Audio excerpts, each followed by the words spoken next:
Hi everyone, good morning, magandang umaga, maayong buntag. Today is construction day 57. Construction day 57. Very windy up here again today, so I'm going to talk loud. Definitely loving this new selfie stick. It's working really good.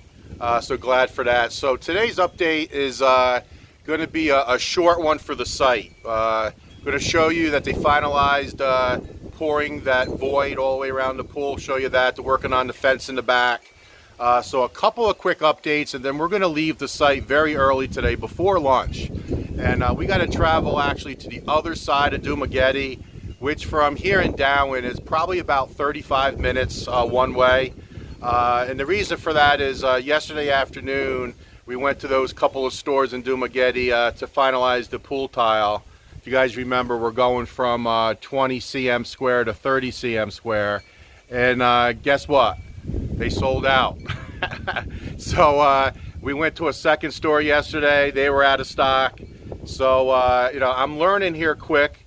When you see something in stock here in the Philippines, you got to jump on it and buy it right away.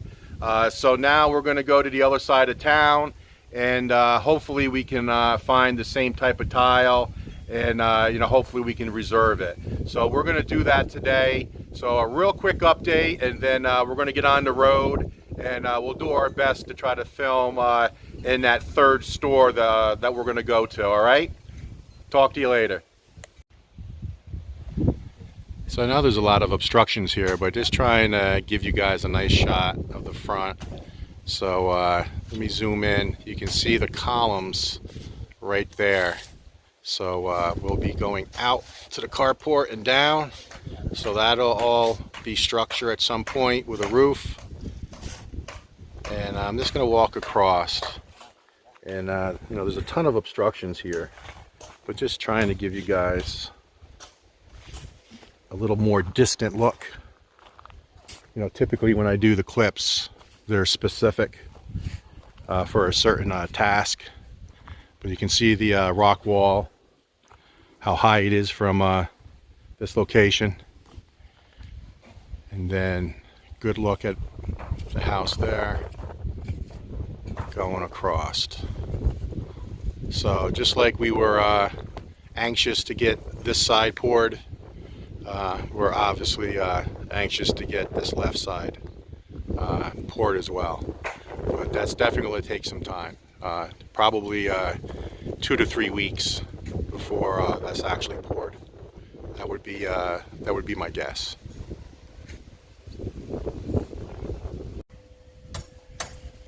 All right, so quick update here on the pool. You can see that they did a real nice job of going around and filling this void. So you can see how thick it is here now. 2 hollow block walls and then the concrete in between. So they got this done in about an hour and 45 minutes yesterday. So real quick work. And I did misspeak yesterday on the thickness. I said 2 inches.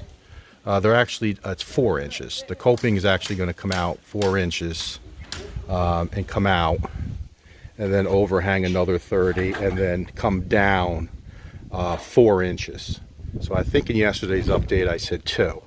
So we'll have another 4 inches on top of this that'll go out 60 centimeters.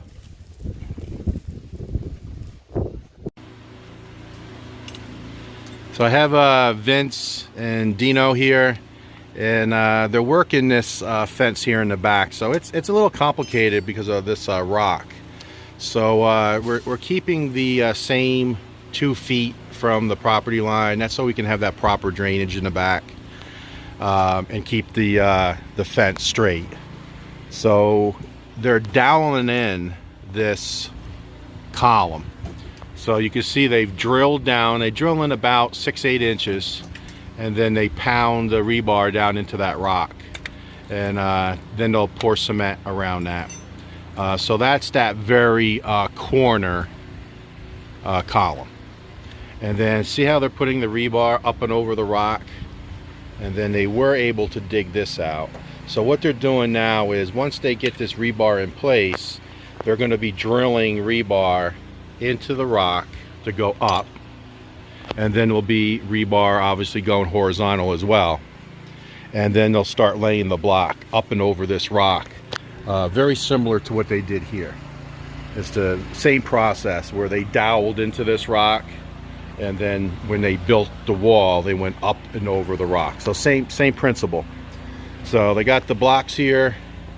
They're working it. You can see they put extra stirrups there in the corner, and they're starting to make progress.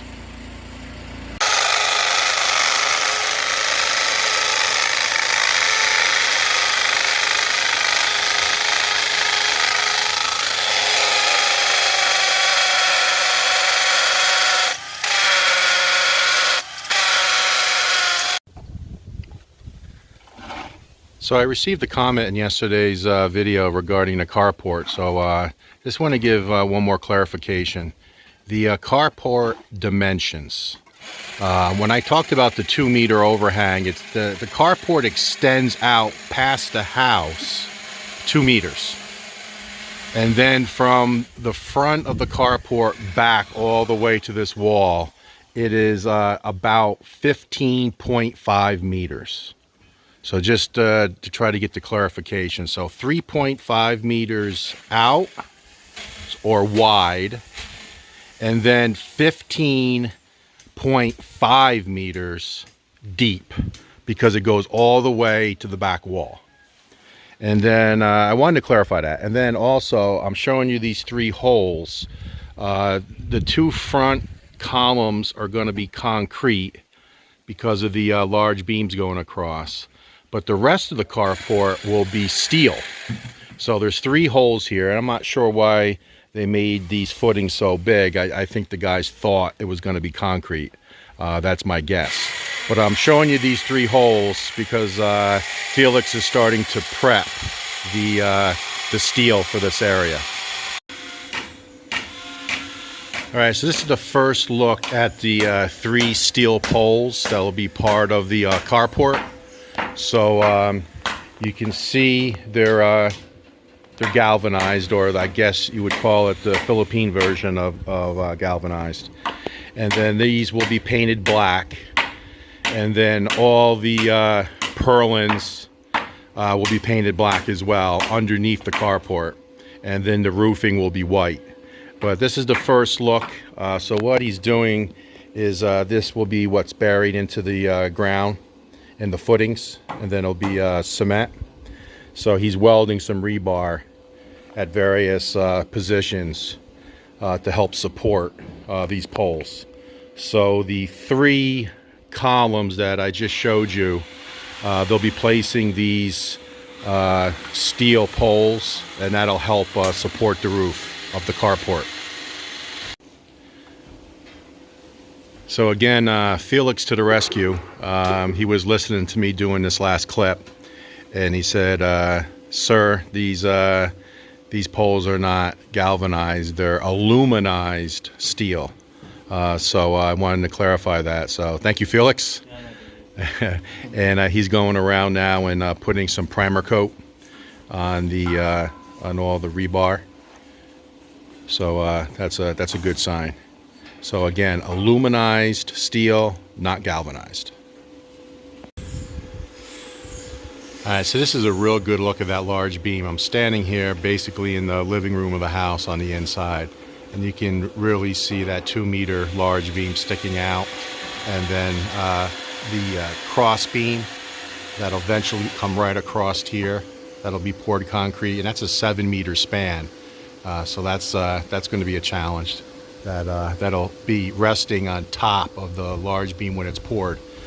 But the guys are starting now to build the scaffolding for the middle of the home. So they're starting to break down the scaffolding on the right side of the house as you're looking up, building the scaffolding here in the middle, and then eventually build the scaffolding over where Wilma's standing right now to get the left side of the house as you look up at it. To get this poured. So this is going to take some time. You guys remember this took, oh no, I don't even remember, 7 days, 7 work days, 8 work days to get all this together. So this is a little more because they're doing the front. So let's just say this is going to be 10 work days to get all the scaffolding in place and then start forming up the right side of the building. So I guess we'll find out together. So I'm standing here in the master bedroom, and I haven't showed this in a while, just because I still can't wrap my head around it. But as you guys know, all the electric comes down from the that attic area. So all the wiring will be in the attic, and then where it comes down the walls, there's an example. They have the conduit coming down, and then you can see where they chip out, and this is where an outlet will be right here. And then there'll also be an outlet on the outside. I think I said many clips ago, on the outside wall of the house, wherever there is electrical outlet inside, we say, well, just go ahead and put one on the outside, because you can never have enough outlets outside. So this happens to be where the carport will be. Makes sense to have an outlet there on the outside, you know, for shop vacs and things like that. So they chip out the concrete, and you can see where they move along. They chip that all out. There's going to be another outlet. They move it along. There's going to be another outlet. And then this happens to be the walk-in closet. So since we're there, we'll just put an outlet on the other side. Not sure what we're going to use that for, but it will be there. And then you can see there's another chipped out going up to the attic area. Now this very large area that's chipped out, that's how they do the split aircon. So the bedrooms and the main area will all have split air cons. So you know, we had to tell them where the placement of the air cons was going. So we'll have a 2.5 horsepower Samsung in this master bedroom. So it'll be placed right over top of the 1 meter opening. It'll be centered in the room, but all the electrical and the piping will go out to the compressor. So they're working on that. And we figured we center that in the room, blowing towards the glass. So that was the thought process. We could have done it over the large window, but then they would have had to chip out this way and go out. So we wanted to center it, and we're trying to have the air cons blowing towards the glass. That's the thought. So I haven't shown it in a long time, how they chip out the concrete. So basically a repeat on this side of the master. So there'll be outlet here, as well as the inside the master closet. They come around, there'll be outlet there, come around here and go up. This will be outlets up here for the TV. The TV will be on this wall, and then you can see it goes up into the attic area. So that's how they do it. And I told you guys before, it's very difficult for me to wrap my head around it, as they you know, they pour these or lay these hollow block walls and put all the concrete in it, and they come back and chip it all out. But that's the process, and it seems to work. So we're doing the same thing in our house.